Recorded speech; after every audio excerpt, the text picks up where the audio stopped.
నా పేరు తెనాలి సందీప్ అండి. ఆలపాడు గ్రామం, చుండూరు మండలం, బాపట్ల జిల్లా, ఆంధ్రప్రదేశ్. నేను సమంత గారికి మంచి అభిమానిని.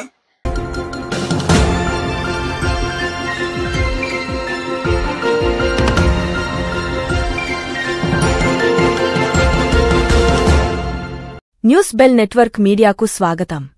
బాపట్లలో హీరోయిన్ సమంతకు గుడి కట్టిన అభిమాని సందీప్. నా పేరు తెనాలి సందీప్ అండి. ఆలపాడు గ్రామం, చుండూరు మండలం, బాపట్ల జిల్లా, ఆంధ్రప్రదేశ్. నేను సమంత గారికి మంచి అభిమానిని. గత 3 సంవత్సరాలుగా మూడు సంవత్సరాల నుంచి సమంత గారి బర్త్డే సెలబ్రేషన్స్ చేస్తూ ఉన్నాను. ఈ టెంపుల్ కట్టి కూడా మేడం గారికి 3 సంవత్సరాలు అవుతుంది. ఈ సంవత్సరంతో 3 సంవత్సరాలు అవుతుంది. ప్రతి సంవత్సరం పుట్టినరోజు సందర్భంగా పిల్లలకి అన్నదానాలు కార్యక్రమాలు అన్నీ చేస్తూ ఉంటాను. అదేవిధంగా ఈ సంవత్సరం కూడా పిల్లలకి అన్నదాన కార్యక్రమం, కేక్ కటింగ్స్ ఇవన్నీ జరిపాము. సమంత గారికి మంచి అభిమాని. సమంత గారు చేసే మంచి పేదలకు చేసే సహాయాలు అన్నీ నాకు నచ్చి నేను ప్రతి సంవత్సరం ఇట్లా చేస్తాను.